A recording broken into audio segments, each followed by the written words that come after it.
Hey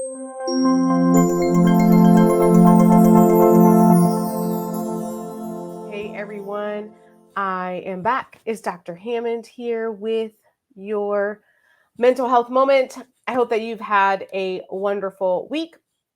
For those of you who tune in every single Tuesday, 8 p.m. Eastern Standard Time, welcome back and thanks so much for joining here. For those of you who are brand new to Mental Health Moment, welcome. It's Dr. Hammond here with your Mental Health Moment. Hopefully you all, well, for those of you who celebrate Christmas, you had a great Christmas, which was crazy that we're heading to, again, the end of the year, which is insane here. But yes, I have been traveling around and visiting family members and that sort of thing for Christmas. So I apologize today. I'm getting on here a lot later than usual, but just trying to travel and get to where I'm trying to get to.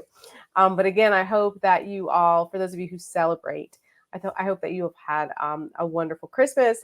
And thanks for those who are starting to join here. It's Dr. Hammond here with your Mental Health Moment. Let me know where you're tuning in from in the chat. Hi and welcome. And I am, right now, I'm in the Tampa Bay area of Florida. I feel like I don't know what city because I've been to different cities visiting family members. I'm going to make today's mental health moment brief today because we're right in the middle of the holidays. So I'm going to get back to family and allow you to get back to your family and friends. Again, if you're celebrating during this time. But I just want to remind you all, for those of you who missed last week's mental health moment, we sort of went through what was your word or your phrase heading into 2024, which is coming up here like next week, which is crazy. So if you haven't already thought of that, just a friendly reminder again to think about what that word or phrase could be heading into this new year. Just a word or phrase that you want to put around you, whether it's someplace you can see or someplace that you're constantly reminded of this word or phrase, because it's really important to be intentional. The word or phrase is very important for you to make sure that you're intentional because you want to be intentional in your wellness goals. So every week we're on here talking about different ways for you to be the best version of who you are. So you can show up for yourself powerfully and amazingly, and show up for those around you. Whether you spent the holidays by yourself, with family, friends, a combination, or however you may have spent that time, I hope that it was a joyous time. If you're not already on that path in your wellness journey to finding and giving yourself grace, I really, really hope that you all will add that to your list, your wellness goal list for next year, because it's really, really important, especially over the last couple of years here, just all of us, like emotionally and maybe physically recovering from COVID, the global pandemic that it was, and all that the stress that brought. It's really, really, really important, I think more so now than ever, to make sure that we're giving ourselves grace. Life tends to throw us various surprises, which is why we're here every week, again, just talking about different ways to improve ourselves, different ways to be a better version of yourself and the best version of yourself, hopefully, because you're right. Life will throw you surprises. That's just what happens. Some of the surprises are amazing and, miracles and positive things, which are great. And then some of them are really difficult, hard things to get through. But either way, when you really start to build yourself up, you all, like when you make a commitment to that, and I know this is challenging sometimes. I know it personally, and I know it professionally as a psychologist, and all the stories I've heard, great stories though, of resilience, but also the tough times, the difficult times, the depression, the anxiety, all those sorts of things. Like, I get it. Like, it can be, there's just challenging things that we all go through. But when we work on building ourselves up, when you work on making that commitment to be better, to take the steps to be better, it can make it a little bit easier to manage some of the things that are thrown at us in the challenging times. And wherever you're at right now in your life, you may be feeling like you're taking that step forward towards your wellness, towards your mental health, and you may be at a place where, like, Dr. Hammond, I feel like I took like 3 steps backwards, right? Like that. But just know that that's normal. It's frustrating, but it's normal sometimes. But again, know that you can always reset, recharge yourself, and keep going forward, even though sometimes you're like, man, I'm taking some steps back. That's okay. That's okay. That's life. It happens sometimes, but just keep moving, right? For each and every one of you that in some way, shape, or form, because all of us are different, that you will work on for you what that means. So peace, I know what peace of mind means for me, but what does it mean for you, right? All of us have different ways that we can get to peace, different ways that we can establish that peace of mind. But when you really think about, again, moving into this new year here, you all, when you really think about like, how can I make my peace of mind a priority? How can I make myself my number one priority? What do I need to do? What are the steps I need to take? When you're constantly in that mindset, or even if you're not in that mindset yet, that's a big mindset shift. But if you're trying to get in that mindset, those are the type of questions that you have to start to ask yourself. It is a hard thing to do, but when you spend the quiet time with yourself, asking yourself these reflective questions, thinking about what the answers are, again, we are so busy. I don't know about you all. These last couple weeks have been so hectic, crazy, and busy with the holidays. And I mean, like I said, I was late to mental health moment today because I'm traveling and we're doing all these things and family things and all this, which is fun, but also a lot happening, right? So sometimes we get very distracted from ourselves because we're caught up, whether it's work, whether it's school, whether it's family, whether it's friends, neighbors, whatever. Like there's all these things happening, but it's still really important as often as possible that you take the time for you to have that quiet time to ask yourself the questions and then think about what the answers are, right? And I love Atomic Habits. I always think of that book when someone says like be 1% better. I always think of that book.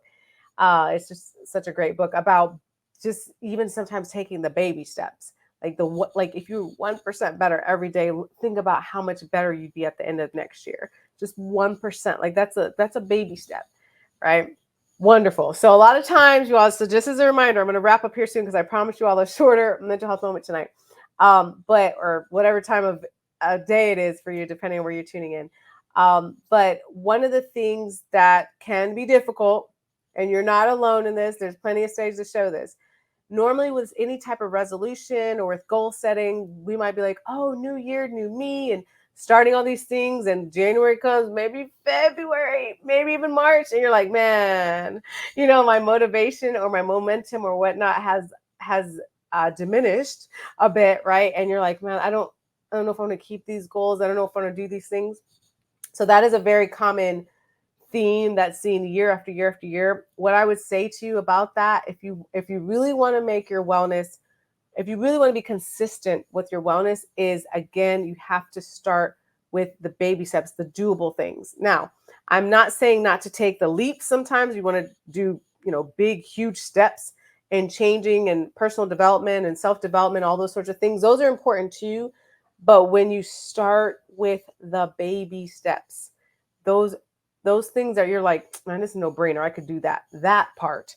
Starting with that, being consistent with that first, it makes it a bit easier for you to keep going through the process of being better. So whatever it is for you that you have, I hope you have for your wellness goal heading into this new year, again, just know that take at a minimum, start to take the baby steps. The problem with growth is when you don't do anything at all, right? Because sometimes we try to do like way too much and then we get stuck or we get overwhelmed or we get tired or we get frustrated, all those sorts of things, instead of starting with some baby steps that are like very doable, easy things. After a while, your brain goes, oh, wait, I can do this, right? It may take a little while, some weeks or some months. But your brain, you start to retrain your brain. I do want to say this. I know I said I was going to wrap up. I really am going to wrap up, y'all. But I wanted to respond to what you just said, because I wish I could tell you that the process of personal growth and the process of mindset retraining is easy. I would be lying to you if I said that. It's just not always easy. They're when you're really taking the time, especially taking the quiet time and asking yourself questions and being honest with yourself, right? Some of you may journal this. Some of you may want to write it down, or you may want to think about it, or however it is for you that works for you. There's some hard days in there, right? When you really start to look at like, wait a minute, what do I need to work on? Like, where am I at emotionally? What do I need to do to improve? Like, you may be having some tough conversations with yourself, right? If you're really being honest, but that's okay. The main thing I want you to remember is not to get into the self blame game, not to get into the guilt, not to get into the why didn't I and why couldn't I and I should have and all those sorts of things like that. That's not going to help in the process. It's a human reaction to have, but it doesn't help in the process. So as much as possible, you celebrating yourself, you being proud of where you're at, even again, if you're just taking the baby steps to be a better version of who you are, I'm proud of you. Like seriously, right? If you want to take the leap too, if you're in that mindset and you're ready, then you take a bigger leap. But even with the baby steps, starting to try to move forward and whatever way you need, if you need physically, emotionally, spiritually, mentally, wherever you're at, that you're like, man, I really need some improvement in this area. Taking those baby steps really count. You're working on retraining your brain to know that you deserve to be happy. You deserve to be emotionally healthy. You deserve to be physically healthy. You deserve to be spiritually healthy. You deserve to be like all these great things, right? You deserve those things. You deserve to have joy in your life. That can be challenging. I would say to like keep going. I just know that it's hard. I know that there's hard times. I know it feels like, man, but I'm not being consistent. Anytime you're at the point where you're like, man, I wasn't consistent, whether it's self-care or whatever it is, it's okay to start back. Actually, you're not really starting back over, but it's okay to start again. So if you had, let's say you all had a daily or weekly self-care challenge that you did for yourself in whatever way that looked like, and you took a little bit of time off, then restart it back again. Like you're allowed. I feel like, God, now I'm gonna get on my soapbox, y'all. I feel like in our society, sometimes we get so much into the self-blame, the guilt, because it's like, oh my gosh, you took whatever, a certain amount of time off from doing something, or instead of saying, man, whatever happened in my life, I got distracted, I got thrown off, whatever it is, it doesn't matter. But I'm going to restart it again. Like you're allowed to do that. And that's okay. Right? You're allowed to give yourself grace. Like many of you said earlier, you're allowed to give yourself that grace, restart it again. Life is going to life, right? What do we say? Life is lifing. Like life is going to happen. Things are going to pop up. Give yourself grace during that time and restart again. Right? So, but make sure that you're celebrating your wins too. Even the small wins count too. There's a lot of ways to do that. It's absolutely possible though. I can't promise you that it's an overnight thing. Actually, I can promise you it's not an overnight thing, because it takes time. And for some of you, it's going to be weeks. For some of you, it's months. And so for some of you, it's years. And it's okay. But again, when you celebrate yourself through the process, even the setbacks, even the feeling like you're going backwards, all those sorts of things, but you know mentally like, man, I'm going to keep going. Those are the things that will get you through. And that's the type of positive things that we need to be telling ourselves, right? That you will succeed, that you will get through. I know there's the dark times and the hard times, but you will get through. I'm going to wrap up for real. Wrap up for real this time. I said it was going to be a brief mental health moment tonight because of the holidays, but I really am going to wrap up. I apologize for the way I sounded. My gift from my son, I said this year, was the gift of illness a little bit, but I'm finally starting to get over this cold here. But nonetheless, if you all need me before next Tuesday, you can always go to Dr.Nekeshiahammond.com. You can also connect with me on LinkedIn, Dr. Nekeshia Hammond, or Instagram, Dr.Hammond, or Facebook, Twitter, or any other social media outlet. I'm usually sharing some type of mental health resource on there or inspirational quote or something of that nature because we all have to stay uplifted. Yeah, if you need me, Dr.Nekeshiahammond.com. And I will be back next Tuesday, 8 p.m. Eastern Standard Time, right here on Black Women Empowered Incorporated Facebook page, YouTube, and LinkedIn Live. Have an amazing week. Be sure, if you haven't already, to write down your quote, your phrase, or your word for next year, for 2024. And I'm so excited. I'll be back, yes, next year, literally, with each and every one of you all. But be blessed, and I'll see you all next Tuesday, 8 p.m. Eastern Standard Time. Bye, guys.